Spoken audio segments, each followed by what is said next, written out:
Welcome, everyone, to the Deep Dive, the podcast that skips small talk and goes straight for the concepts that shape our thinking and behavior. In this podcast, cold expertise is defenestrated as warm philosophy is enthroned in an attempt to explore the field in which we're all scientists looking for answers, living well.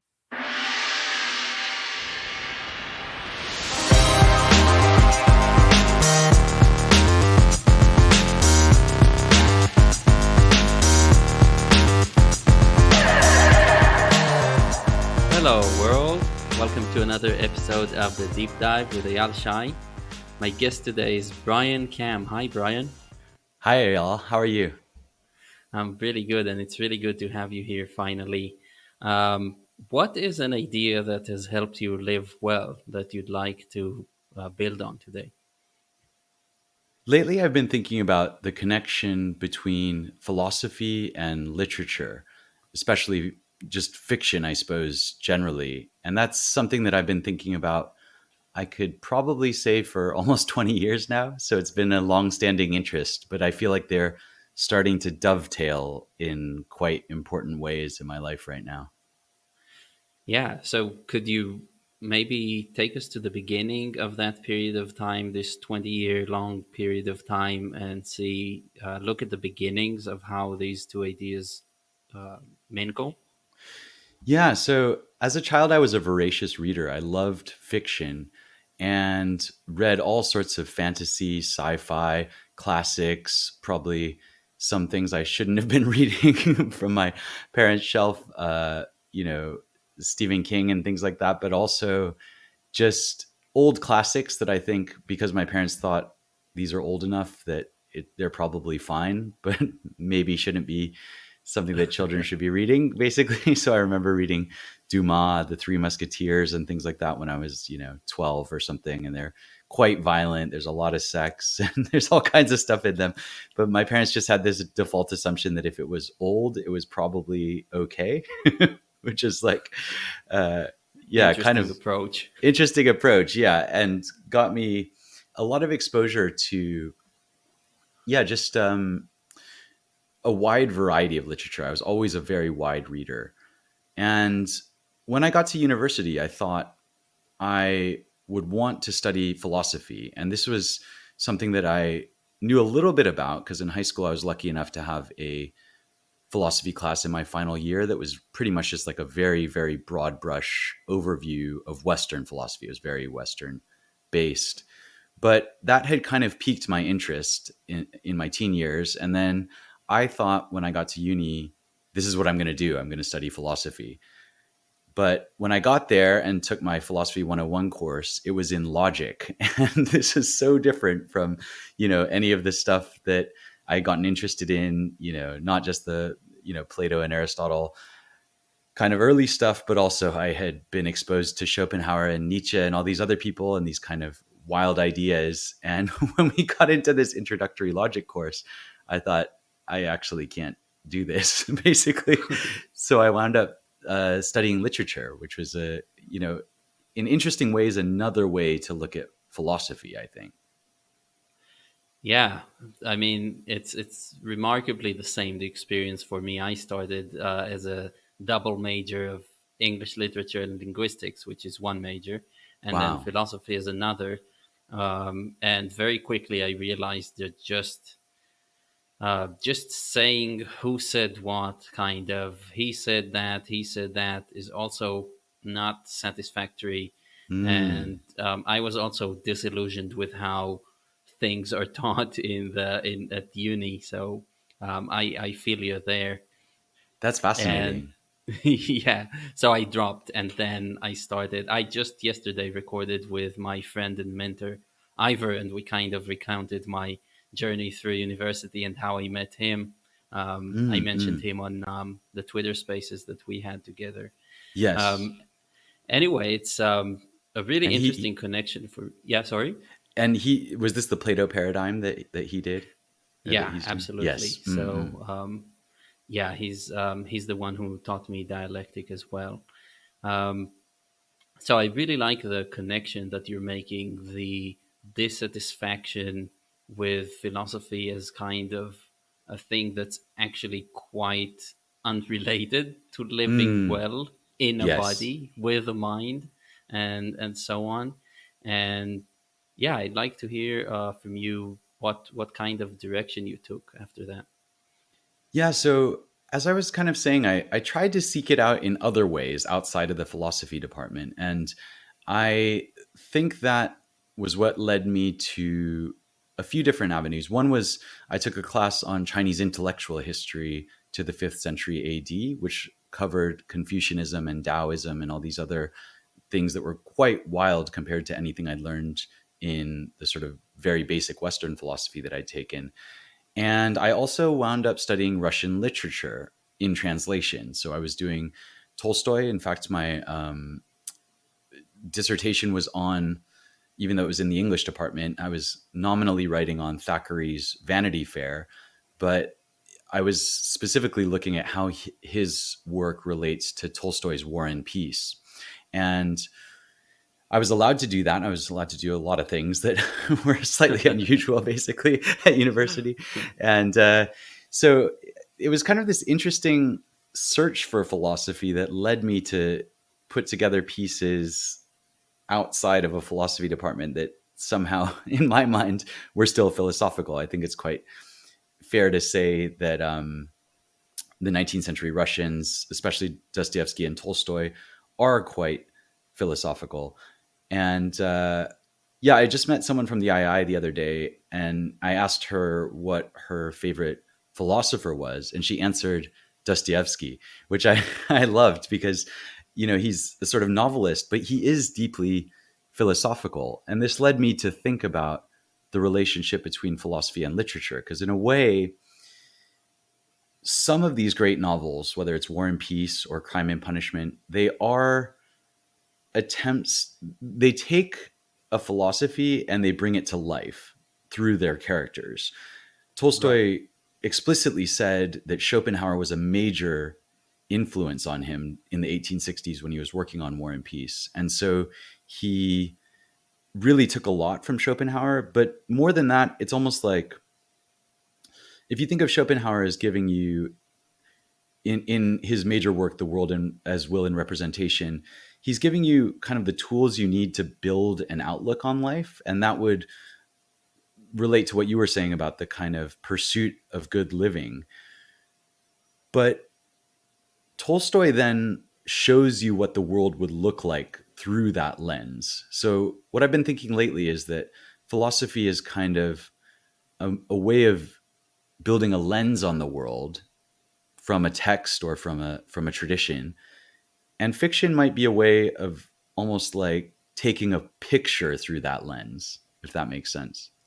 Yeah, absolutely, and not just a picture, but a whole immersive video for those of us with a good enough imagination. I mean, you can test out all sorts of hypotheses, right? Like Crime and Punishment is basically looking at this person with who has this idea and decides to act on it, Mm, which we don't usually, right? And then you see things, and because these great writers are so good at characterizing their characters and sticking with it and being very, very precise and consistent about representing them, mm, they really give you a character that's almost as real as somebody in your life, right? And they give you an insight into their psyche and what happens, and it's realistic enough that you feel that you've learned something without having to actually commit crimes or whatever the plot may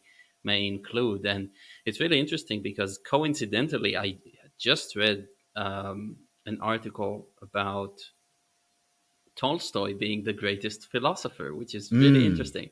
And Wow. in that article, they mentioned that he wrote explicitly a lot of questions, like the life's biggest questions. He enumerated them and said that he was attacked by a midlife crisis, and he was very surprised because he was already very successful, and then he couldn't find the meaning of life. And so it mentioned a, a book that's not well known by him. That's I'm not sure what the title is in English, but it should be something like a book club.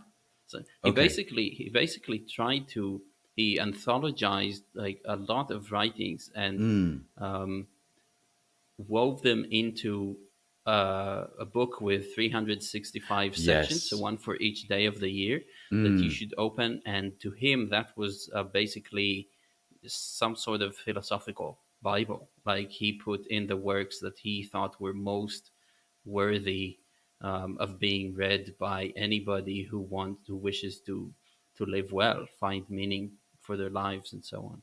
Yes, I think in English it's called A Calendar of Wisdom. And as you say, Mm, okay. it's a fascinating work. I actually sort of was hoping there would be a website of it or something like that. And then when I found that there wasn't, I was kind of like, this thing's probably in the public domain. Wouldn't it be a cool project to, get a website up that just, you load it and it just shows you Tolstoy's reflection from that day?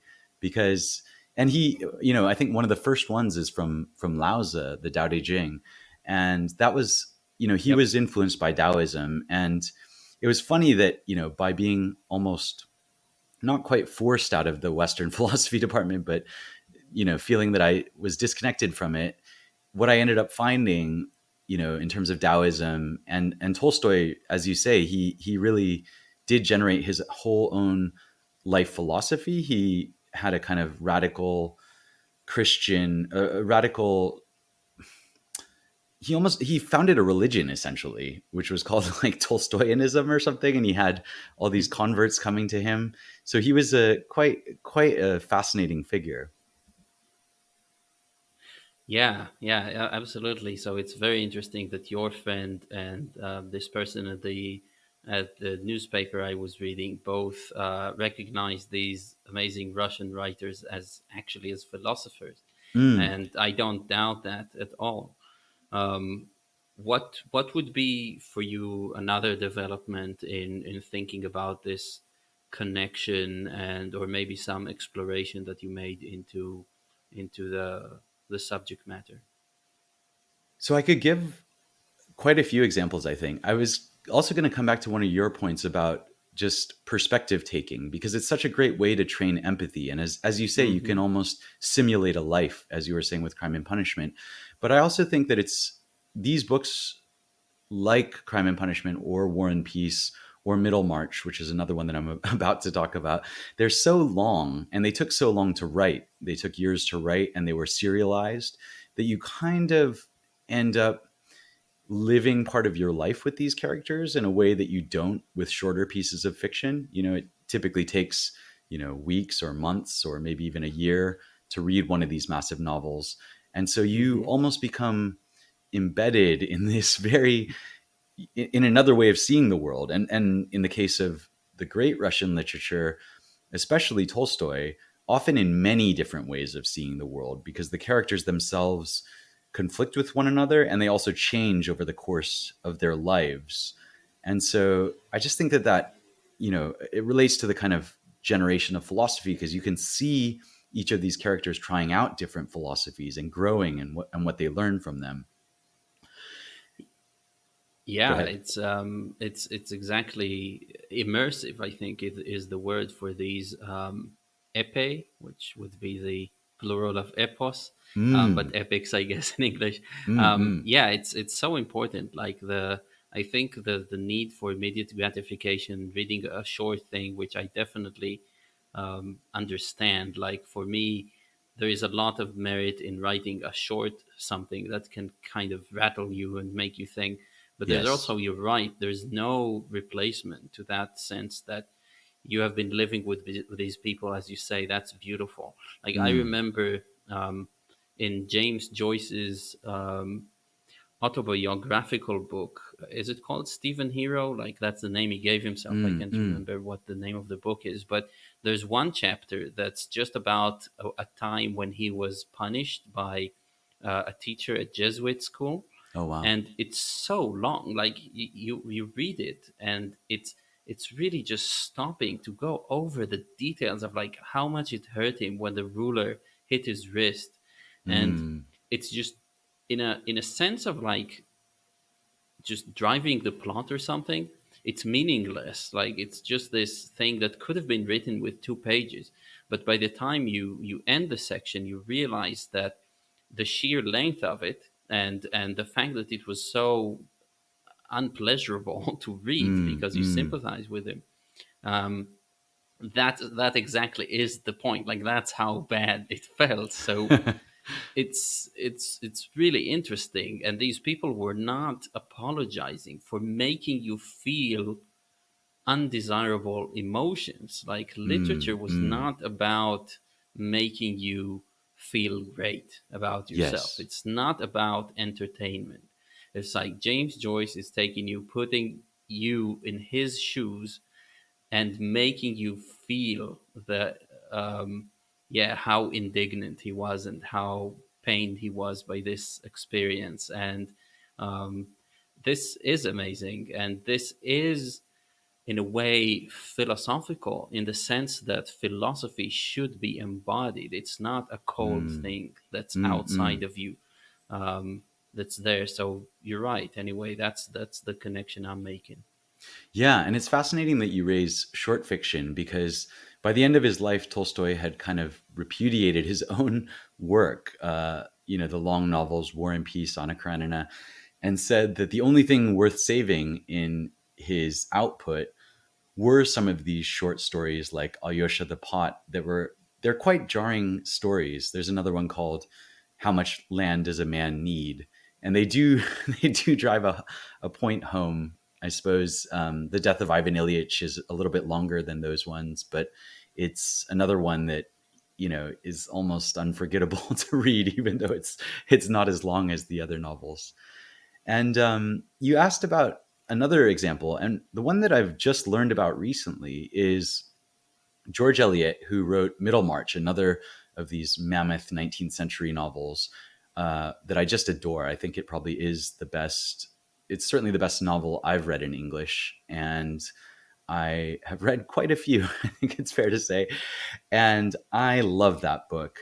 But I only recently learned that George Eliot translated Spinoza and saw the ethics as a kind of it changed her, and she wanted to show what a kind of new humanistic philosophy would look like, and this was part of the project of Middlemarch. So that too, just as Tolstoy was saying that War and Peace was his attempt to embody or almost enact Schopenhauer, you could say that George Eliot was doing the same for Spinoza, who's another thinker that I'm kind of obsessed with, both Schopenhauer and Spinoza actually. So Yeah. So I'm interested in hearing from you. What would be something that you felt was aided by kind of getting into the shoes of a character, or being given a window into their psyche or something like mm, that? mm. And also whether you at all experimented with thinking about philosophy in these terms, like hearing about an idea and maybe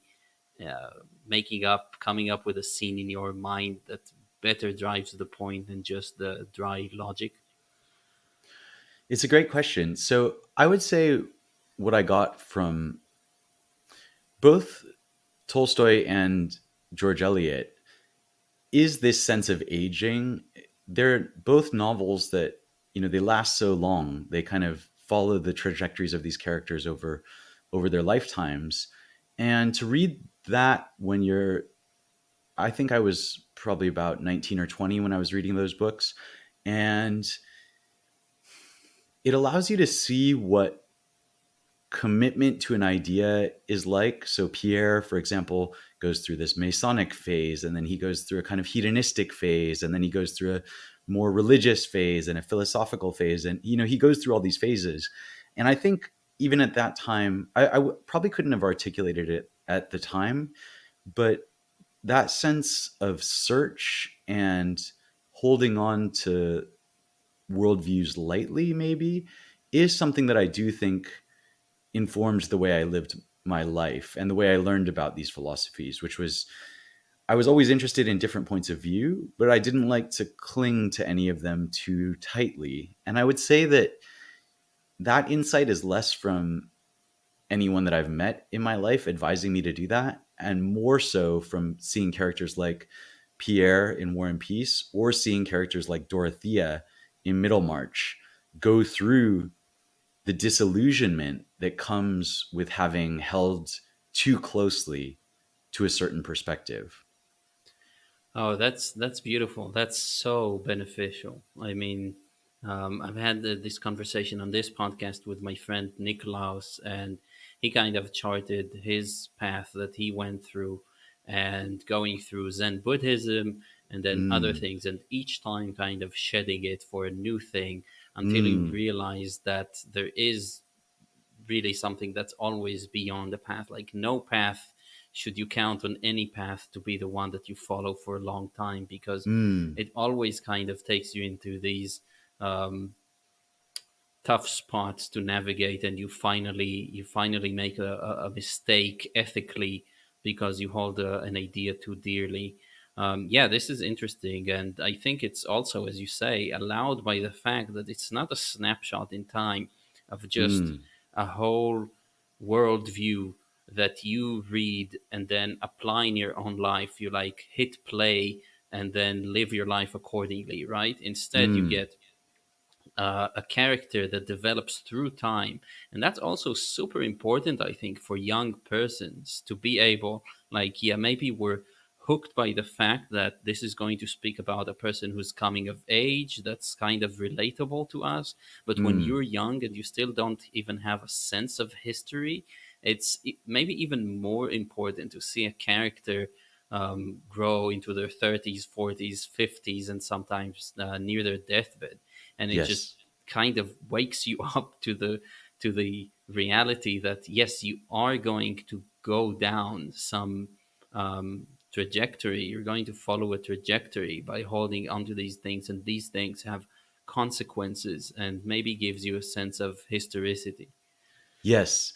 And I love that point about historicity. I mean, War and Peace, not to go on forever about this, but it is a novel that it contains big essays in the middle of it that are more like historiography or philosophy, that, he's arguing against this great man theory and against the kind of, it's almost like an opposite view from Crime and Punishment, because they're both in a certain sense about individualism that comes with Napoleon. And Napoleon is Right. kind of seen as this, figure that by his own force of will comes to dominate the world. And in Crime and Punishment, you have a single character who attempts quite explicitly to do this himself, and it doesn't end very well. And in War and Peace, To disregard convention and law, basically, yes, because the great man is simply above these things and shouldn't obey exactly. to anyone. Yeah. Exactly. And the kind of implicit idea that the great man is also the driver of historical movements, or Mm. the all of history rests on this small number of individuals. And War and Peace is very much about dismantling that idea, the great man sort of theory of history, and trying to show how complex it is. But it can be quite difficult.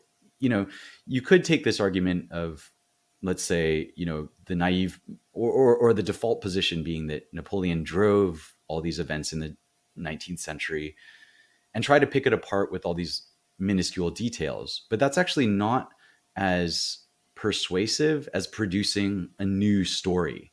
And so this is another way in which I'm thinking about story and philosophy, because at the moment we have sort of cries of a crisis of meaning, or that narratives are collapsing, or we have narratives, attempts to argue with narratives, dominant or otherwise, that are based on sort of nitpicking, or trying to show that the details are wrong.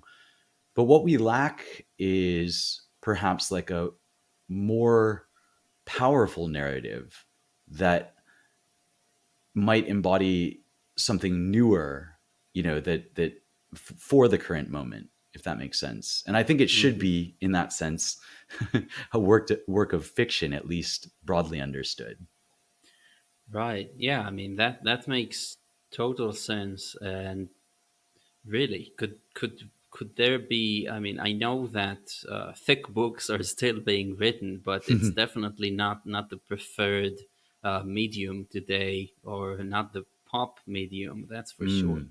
Whereas when these books were released, I think they had widespread readership.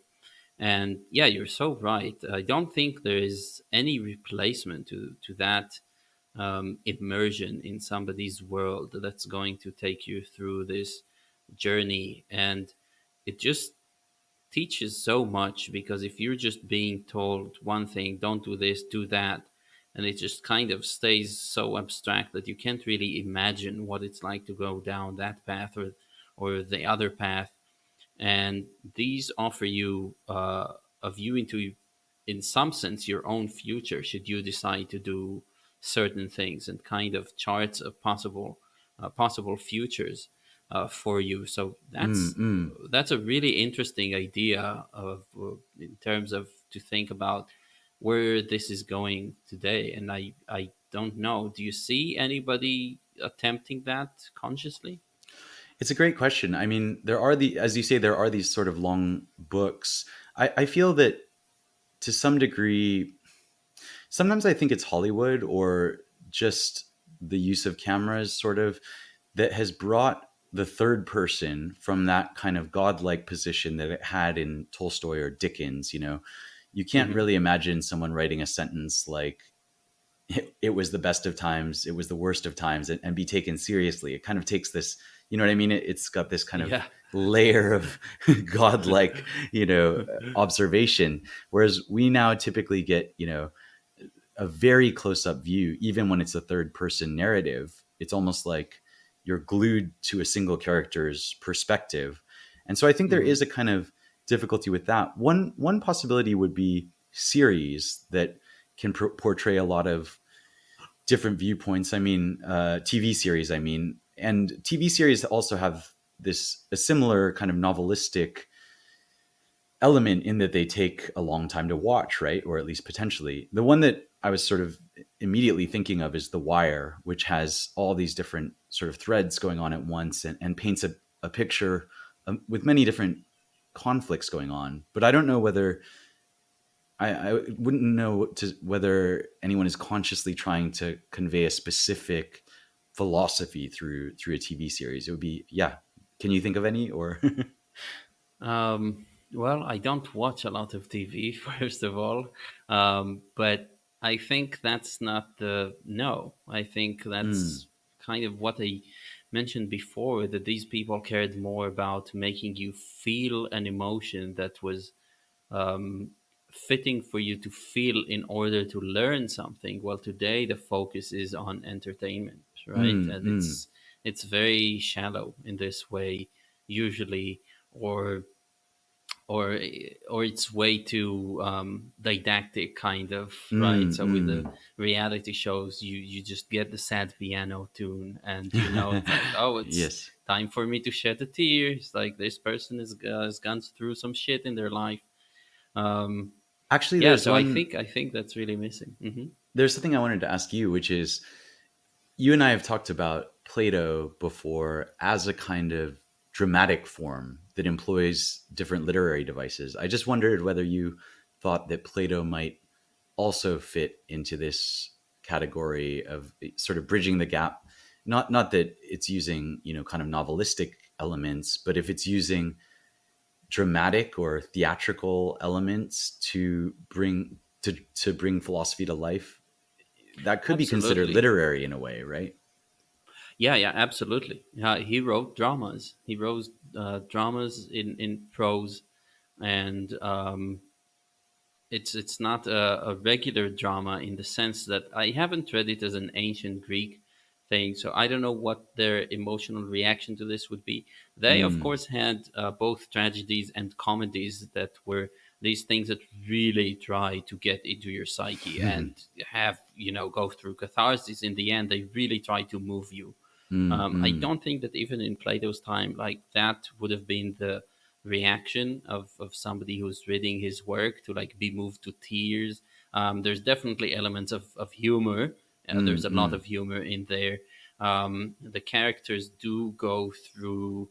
They can feel embarrassed, they can feel angry, and so on. And he is trying to make it plausible to a degree. So he's not so much about character development because his characters are models. Actually, they don't change. So don't expect to go on on some journey to see how somebody who's speaking with Socrates actually learns something, because that's on you. You as the reader, or us as the readers, we're supposed to undergo a change and understand what's at the center of what it is that this dialogue centers on, and understand the concept. Mm, mm, So his is not, he couldn't be a great, yeah, he can't be said to be a novelist, but for sure there's philosophy there, because his whole probably, as we understand it, like his goal is to make you, is to teach you how to learn critically, and also understand something about a concept that's at the heart of a dialogue.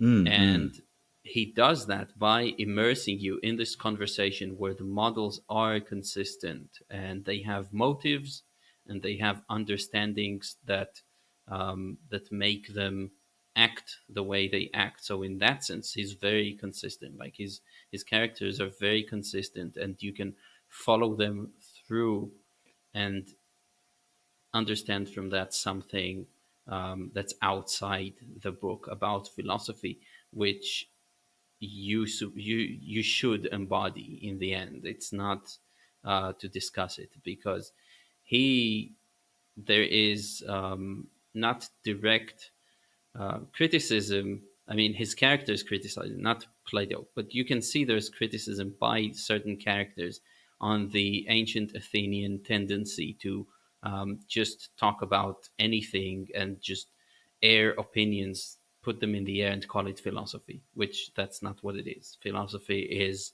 actually applying concepts in the mm, attempt to live mm. well. And testing them in life, right?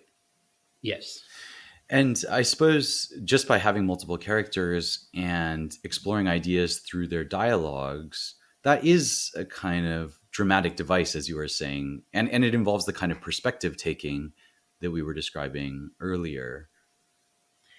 Absolutely. I mean, he uses a lot of dramatic devices, and they're actually clues in the dialogues. So you get something like, I was just starting to read Symposium the other day, and from the beginning, you get a character who's kind of complaining about exactly what I mentioned, because this was on my mind, the Athenian tendency to just pass the time talking and call it philosophizing. Mm, mm, But then it turns out that this character is just asking somebody to tell him a story about what Socrates said, which is kind of the same activity. So once you realize the level of irony there, that he doesn't notice that he's doing what he's um, in words against, then that's a dramatic clue for you to pay attention to that thing and try to piece it together with something that is probably going to show up later.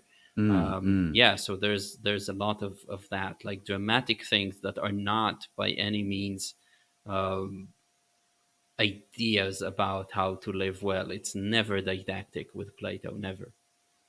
Yeah, I love that. And that's something that I've been interested in over the past few years too, these kind of philosophies of life, eudaimonia, this idea of what's the best way to live, what does flourishing entail, or what does the good life entail. And to me, if you one of the problems with analytic philosophy is it restricts its own domain, possibly to gain a greater level of certainty, but at the expense of aesthetics and ethics and all these other things that are absolutely central to living a good life, right? Yeah, it's there's so much to explore. I feel like, just as I said, just yesterday I recorded with Ivor, and I was making the point, and we were making the point that there isn't actually a good representation in writing of somebody who is living well, what Mm. it's like subjectively. Ancient philosophers really said it's just not feeling an itch that you have to scratch, basically, which is very much sits well with Buddhist Mm, thinking mm, that craving is what causes suffering, and then not suffering is not craving, and this is what you should do. Now, to us Westerners, it sounds very boring, right? It's like almost like you have no motivation in life. If you don't have an itch, what are you living for, right? It sounds almost strange. So that's something I would really like to see in book form.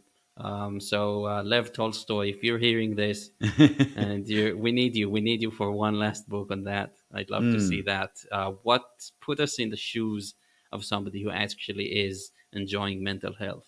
mm. But you might think that he also doesn't have that much interest in the happy families, right? Anna Karenina famously starts with that line about True. all happy Yeah. families are alike, but all unhappy families are, and he's implicitly saying they're unhappy in their own way, but also that that's more interesting somehow. But that's something to overcome. That's something Mm, mm. that's exactly it. Don't we need to overcome this need for being interested all the time, Yes. because that kind of pulls us toward the story of the miserable people out there, or the dysfunctional families. Of course, that's more interesting. That's always more novel. Like, Mm. really, what he's saying is that there is novelty and excitement in everything that's not or sustainable or well managed or whatever. And it's very hard to entice people to try out living well in that sense. It Yes. really is. Yeah. And it is a good question because when I think of the good life, and maybe this is just me being sort of quite Western, it would involve striving towards difficult goals and striving almost necessarily into, I mean, it's related to this word strife, right? And there's difficulty in it, whether you attain the goals or not. So it's not obvious to me that a life well lived and even a happy life necessarily is always going to be boring. You know what I mean? Like there's probably, I don't think we have too much risk of life being boring in that kind of uh, total lack of desire, total lack of perturbation, serenity and tranquility all the time. And, getting stuck in that No. kind of Buddhist or Yeah. Stoic thing that people seem worried about. I think people who practice Buddhism or Stoicism maybe do so because they have even more intense suffering and they bring it down to a manageable level. But most people that I observe doing that don't don't become boring as a result. Yeah, I mean, first of all, for I think for people who are in suffering, and I say that from personal experience, like earlier in my life, in times where you are in great suffering, then all you want is to be unperturbed, right? Mm, And mm, this is actually in Epicureanism, this is mm, the mm. highest virtue, right? Is ataraxia, just being Ataraxia, yeah. unperturbed. Mm, Yeah, being not confused, not having mm. confusion, and and this is good. Also, the reason you're not bored is because things always there is entropy, right? So Yes.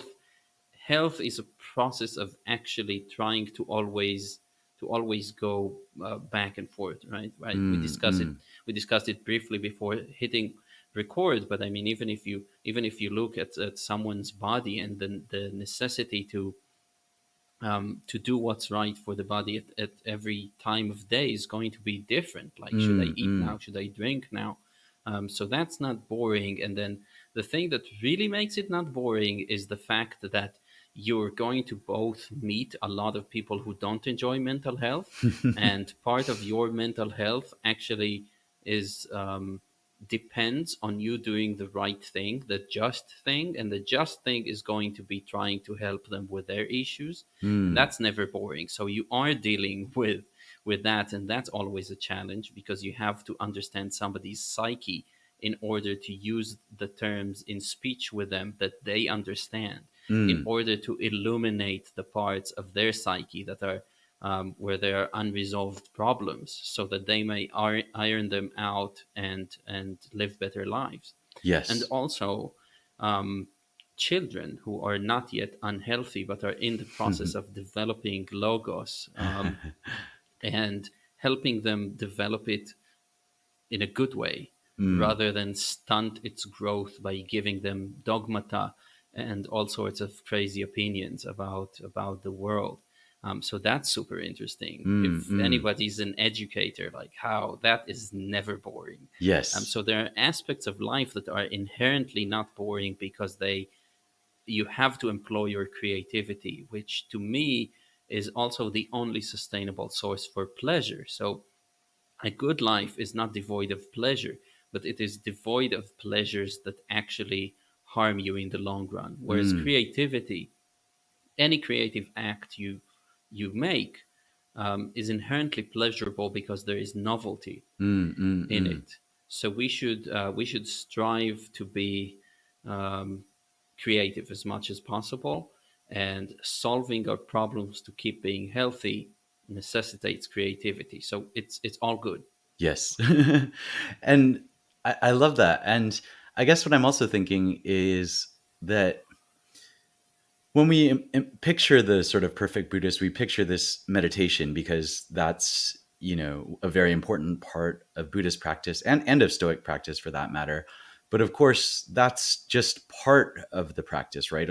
The majority of it, unless you're going on, a 3-year retreat or something, is still in life. The majority of your day is in action. And so it's neither that purely contemplative mode nor the maybe sort of easy or cliche view of the philosopher, which is just sitting there thinking about things, Right. but somewhere in action, in praxis, is it, or pragma? Yes, yes, absolutely. Praxis, and another way to say that you are being mentally healthy is that you're engaging in you praxis, doing well, Mm, mm, mm. literally. Yeah, this is so true. Have you ever fallen for the trap of kind of seeing enlightenment as this point of getting to be a person in a still picture that doesn't really change anymore? I think for most of my life, my suffering was probably too intense for me to get anywhere near that. But I have certainly done a lot of meditation. And the goal was never, at least for me, to be free from all desire. That didn't seem like a very attainable goal, but just to kind of rebalance things to allow action. And I think, yeah, that, maybe there's this idea of allostasis, which is sort of like homeostasis as you're in motion. And maybe Hmm. we have this idea that, that it's normal to sort of sit at a desk or do knowledge work and type into a computer and read books and write things online or whatever.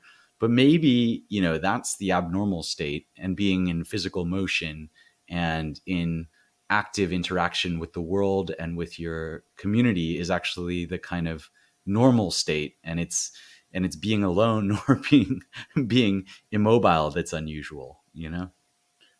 Yeah, I think both are natural consequences depending on what the circumstances are. I think that once we are kind of live in this society where we are generally well fed all the time, Mm. it's natural to go into rumination and that type of thing. But yeah, no, it's striking me as very sane what you're saying, that you've been attracted not to that, because I remember myself as an 18-year-old telling my biggest sister, who's 15 years older than me, that no, I'm seriously going to become the second Buddha.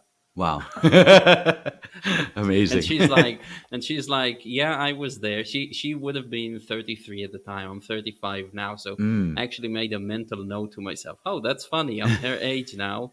And yeah, it's magically also left my psyche this image that I could, but I was very fixated on this idea of actually reaching enlightenment, as Mm. which is what I think a lot of the gurus that have a lot of the gurus in the bad sense. I know guru just means teacher, and that's like a neutral word, but a lot of the harmful gurus that we know and we learn to associate the word with, Yes. that's their big promise, right? Is I'm going to take you outside of this realm of like going up and down, like you're going to get off the roller coaster for good, Mm. and be in nirvana, which is completely unattainable even Mm. Mm. logically, because of the dependency of pleasure on novelty. It's just you can't be in bliss Yes. all the time.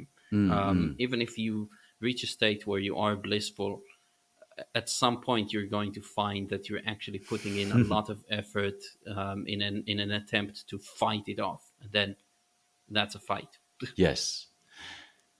I think maybe rather than the contemplative, you know, contentment where you just meditate through all day, every day, or reach enlightenment after which you're never bothered as if it's a kind of state to be attained and then you never look back or something. I did a lot of the searching in the kind of intellectual realm where I was really reading everything I could get my hands on. That comes back to the beginning of the conversation. But that it's interesting because I do think that if you remain in that mode of just reading all the time, you can get a bit lost. But it didn't really feel like it felt like I was still on a search. And in the end, I felt like I was getting closer to something. I still feel like that. And so I'm not sure, even though I've just said that the intellectual way, if you just kind of stay in this realm of reading and writing, that can be a failure mode. At the same time, I still hold out like a lot of hope, and I do really value what I've read and what I've done, I suppose, to a great degree, and the meditation. So I don't, I think it's maybe a case of getting the balance right, but to me, they all do relate to action somehow, or they can relate to action at least. Yeah, that's interesting. I mean, I found myself being less interested in reading Mm, novels mm, specifically. interesting. Has this ever occurred to you? Yeah, I'm certainly reading less fiction than I was a few decades ago, than I was in my youth, for sure. And it's a good question of why. I think, in a certain sense, where I see myself now is trying to unearth or kind of give birth to philosophy as I see it. I do see philosophy as kind of dialectical, throughout history, and so it's never settled in some sense. And so I do want to make some kind of contribution to it. And there's something about being in that mode that leads me to read nonfiction and philosophy in particular, and history, and other kind of studies. We could also talk about science and how I see that relating to these other disciplines. Yeah, Whereas, please. whereas at the moment, I have been reading less novels. But I'm curious about you. Like, did you stop at a certain point, and was it a conscious decision, or is it something you've just found yourself reading less, reading fewer novels? I think it's just that maybe it's the understanding that we talked about before, how these great writers give you the ability to kind of to understand that whatever idea you have, philosophical idea, you start to run with it and really um, chart a possible or a plausible trajectory for this is Mm, where it's going to take you, to the point where at some point you might not need to read a lot of different mm, trajectories of different people, where it yes. kind of becomes masturbatory in the sense that it's not about things that are necessarily relevant to your life. So it is a meta skill that I think you can you can learn and then apply for yourself without the need to hook yourself up to up to a novel. Mm, That's what mm, I think, but I also agree very much with what you're saying. If I understood correctly, like when you get into the mode of trying to contribute more rather than being strictly a consumer of mm, ideas, but also somebody who's in the discussion of the hive mind. mm. Um, yeah, I agree with that a lot too, and I think once you're in that discussion, it's also in a sense, yeah, I don't know. There is something very exciting about being part of a discussion rather than being a spectator. Yes. And it's an interesting idea that maybe fiction, as we were saying, it can present many different views within a single novel. And so it might be that at a certain point in life, when you're doing this exploration of what's out there, that it's a very efficient way to learn, at least superficially, what is out there. And then once you've got the kind of lay of the land, which you might get through these novels, or some of the, at least some of the great novels are very, they present philosophical themes very well, Hmm. then you might want to go deeper, and to go deeper you end up you wind up in philosophy somehow again. I'm not sure. Yeah, I think for me, I'm trying to develop this intuition about what book is really worth my time because Mm, I'm very actively seeking the books which I have a strong suspicion that they're really going to put a dent into my put a dent in my beloved theories, right, or mm, the way I mm, see the world. And I think when you're young, it's just easy. Like a lot of things can be surprising to you, but today I can kind of think of just a few people who have really put a spin on things that I was thinking before. So just recently, I finished Helgoland by Carlo Rovelli ah, on yes. quantum physics. So I find, for example, that quantum physics is a very interesting field because it is really the frontier of science, or one of the frontiers where scientists are just like looking at things, and their hypotheses are just as weird as some of the mm, stuff that's in the holy books, right? mm, Things seem miraculous and whatnot. And so I'm like, yeah, I'm going to go ahead and read that because that piqued my interest when he says that somehow reality is really just this kind of interplay between things, and a thing doesn't have properties unless it's in interaction with another thing. mm, There's mm, a thing that isn't in interaction doesn't have any properties. mm, So mm, that's fascinating. I go and read that. Yeah, so I'm really actively looking for these things that are really going to show me some things that are going to challenge my beliefs. And at some point in life, I think that's not something I expect a novel to do for me. I mm, may be mm. wrong. I may be wrong. I don't know. What do you think? It's a great question. And there are some novels that I really want to return to, including Middlemarch, because some of them are about aging, and about what happens Hmm. to idealism as it matures. So, which it was sort of what I was saying, that this led me to believe, maybe at a young age, that my life was going to have many stages and that I was going to have different viewpoints at each of those. And maybe that was a Hmm. learning from those books. But I would also love to know, I've certainly felt that when I have gone back to books that I read when I was younger, they make a very different kind of impression on me. And so I do hope to return to many of these and see how they strike me now. I've had cause to flip through parts of The Magic Mountain or War and Peace or Vanity Fair at various times, and I do have a different relationship to them as I age. So I think it will be interesting to explore new novels as well as return to old ones with a new perspective. Yeah, I think that I tried at some point kind of read excerpts, or whenever I just stumbled upon the book anywhere, something by Hermann Hesse. I can't remember if it's like Siddhartha or something Mm, like that. mm. I think that's a prime example of books that are just perfect when you're coming of age, and I don't think they're very impressive. I almost, Mm. if you approach them as an adult after having read them. Mm, And I think mm, some books are even, I would not recommend a 30-year-old mm. read Siddhartha. It's probably not just not the right time for this book, right? Mm, So maybe I should be much better about looking out for novels or other works of fiction that are, um, at least I don't know who to trust mm, when I mm. approach that, but to look for the books that are for um, yeah, that are for me at this point. But maybe I've lost touch a little bit with the work of fiction and novels. Mm.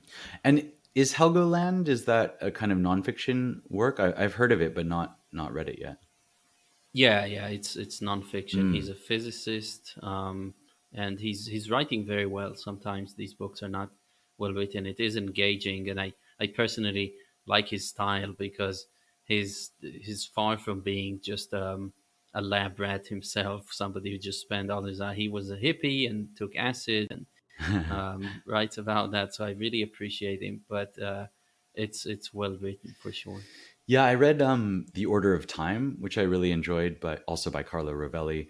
Hmm. And that has led me to read a bit of Einstein, actually, just some short pieces that he highly recommends that people read.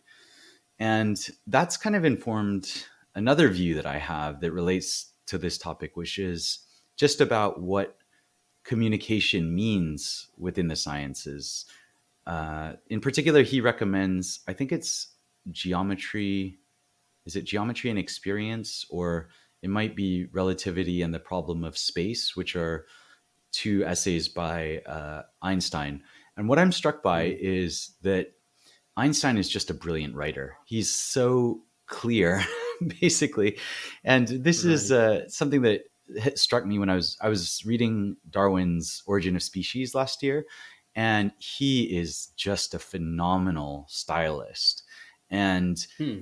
it's almost, it relates to this question that we were discussing, which is, in some cases you may get a philosopher who has a way of viewing the world like Schopenhauer does, and it's incredibly powerful, but it also takes a lot of work to construct that worldview and see what the world would look like were you to adopt that philosophy. Whereas Tolstoy takes that philosophy and literally builds the world for you, and then you get to see how it operates, in Right. that fictional work. And I sometimes think of Darwin as falling into this same category, which is that he is both the kind of generator and popularizer of a new way of seeing history.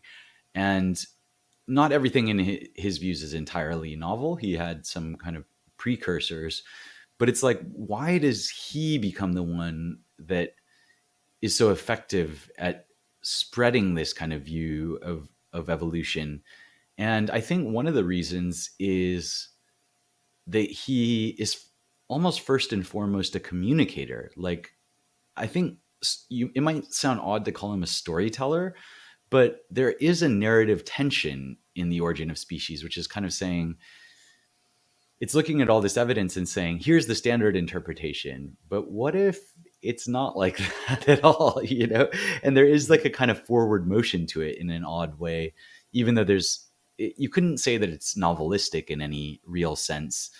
At the same time, you could say that it has dozens of characters because he corresponded with hundreds and hundreds of other scientists, and he presents their views in such a concise way that, that act of synthesis and summary and just concise explication, some of the great novelists have that in terms of saying, exploring a philosopher's work through a character, without perhaps ever using that philosopher's name. And yet you can, to know that philosopher really well, you can kind of build a character out of that, maybe the way that Plato is doing. And I think Tolstoy does this, and I think George Eliot does this as well, which is, kind of dramatization of these ideas. And I think Darwin is kind of doing that in a strange sense too, and pitting these scientists against each other, even though he never writes dialogue. If it's not that novelistic, Hmm. but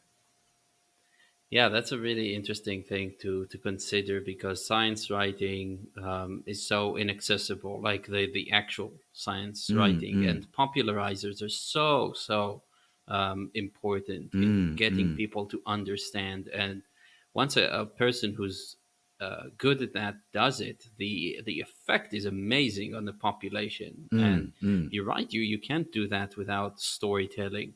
And to tie everything together, I think that philosophy is 100% a science. It's just a strange science in the sense. First of all, we should note that for Stoics they had three branches mm, of philosophy: logic, ethics, and Oh, come on, the other Metaphysics, one. or And physics, mm-mm, of course.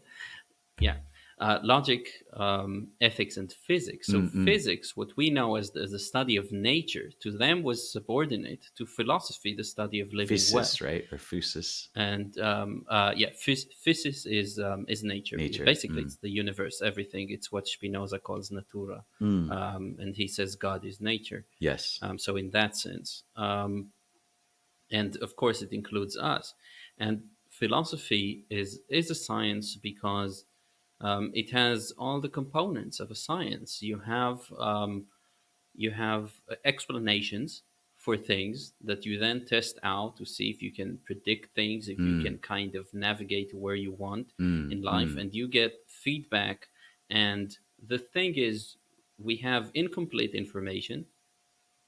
That doesn't, but we have incomplete information about About everything everything. because, Yes. of course, we know it's physically impossible to build a computer that will compute everything Mm. in the same time, right? It would have to also compute itself and so on. That's just not going to stop ever. Yes. Um, and science is done with incomplete information. So usually in life, people don't have a good mental framework of reality, a good enough mental framework of reality. They think the information is too incomplete, so you Mm. can't do science. But that's not quite true. And you should have explanations on things, apply them, Yes. and then get the And see if they feedback work.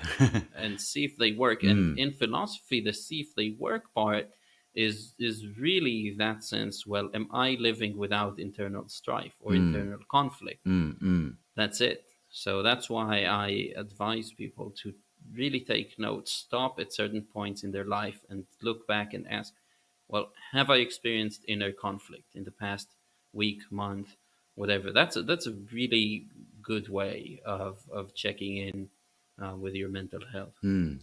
I love that. And it's reminded me, I had this thought a few months ago, actually. I was rereading some of my journals, and it was just about the relationship of theory to practice, or quote unquote fact, just experience, right? And I was thinking, a theory is an attempt to test whether you've done enough observation, because if you've done enough observation, you might have a prediction about how things will go in the future. But if you, I think there's this danger of kind of mistaking the map for the territory a lot of the time, and that you live in this world of theories and you forget to ever sort of test them.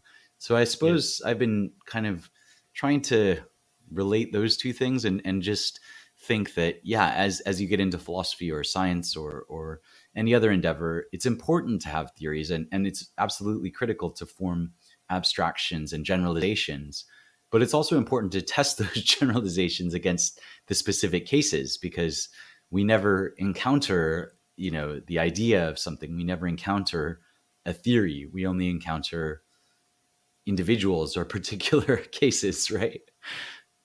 Right. There's always context. Mm, We're always embedded in nature. So I think that's a worthwhile um, kind of point to make is the difference between knowledge and understanding. I think knowledge mm, is this static thing that you can kind of look at and it's completely abstract. Understanding is actually done moment to moment. You mm, don't understand the subject in theory. Understanding is actually bringing that theory or knowledge um, into play as your life is going on, matching it onto reality, see the fittingness there, mm, and then in that process also applying whatever concepts you have to actually change the course of history, right? mm, And steer your boat wherever you want it to be. Um, so understanding is already an active thing; it's not passive. mm. It's techne, not episteme, would you say? Or is it more like, It's Yeah, well, exactly. Any techne is made of episteme and epitediuma. mm, Theory, like knowledge, and actual pursuing it or practice, right? So it, So theory and practice, and that's what makes an art and art. mm, And mm, also a techne should also have a product. mm, mm, So in the case of living well, you want the product to be a temporary regression to the mean, where the mean is mental health, mm, right? mm, And this is what you want to do, kind of go around and always try to balance things out so that you might live the most sustainable life that are free from any itches and therefore suffering. mm, mm, And of course, on top of that, there is the added bonus of actually enjoying pleasures when they come your way. They're just not the focus. So you're still out there enjoying the company of friends, enjoying the company of your spouse, enjoying the fact that you are acting creatively throughout life. You're enjoying things. mm, mm, But that's not what you aim for necessarily. So, and it's a debate whether this is actually a techne, whether living well is a techne. mm, Like I can frame that as the product. Other people would say that there is no product, so maybe we need to call it something different. But in any case, yes, there's the theory and practice are both aspects of an art. mm, mm, mm. Yeah, and yeah, so it's a kind of where I am right now, just wanting to, in a certain sense, practice philosophy. But as we've said, I think of it in dialectical terms. So I think that, the practice of philosophy is not just reading these old texts, but discussing them, and so bringing them to life in conversation and through practical application, or technical application, if you want, and trying things out, seeing what works, seeing what leads to maybe an attenuation of suffering, since I think you and I agree that it's unlikely that we're ever going to extinguish it for good, and we might not Mhm. even wish to in a certain sense. And then trying to figure out what kind of stories might lead, supposing we do, through conversation and practice, hit upon some kind of wisdom.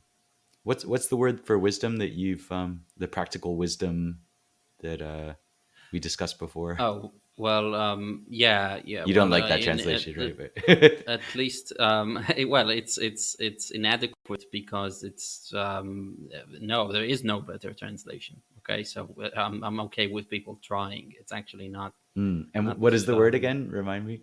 so the word is phronesis, which is Phronesis.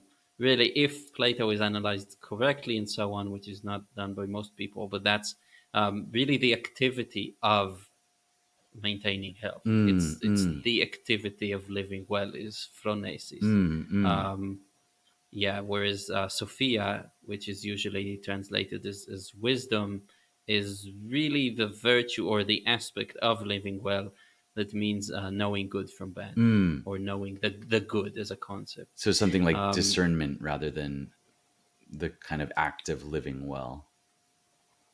right, right, yeah, like something like the theory Mm, behind living well. Yeah, correct. Yeah, it's really interesting what you say, and definitely, I think the conclusion also, if we are to be um, productive in our discussion here, is to also think for ourselves. And I'm not doing this nearly enough, but to try your hand at writing fiction. yes. Right? I mean, that should be a good way to see, because for these writers, I'm sure it has aided their thinking about these things, because they could run simulations in their own mind Mm, and find interest in them. And then when they had something that they thought was share worthy, they went ahead and did that masterfully. mm. Yeah, and I have done sort of two drafts of this novel, which I shelved actually at the start of the first lockdown. And it was because it was very dialogue heavy. And I found that I couldn't write dialogue while I didn't have access to conversation. And while I didn't have, conversations going on around me as I usually did in a city like London.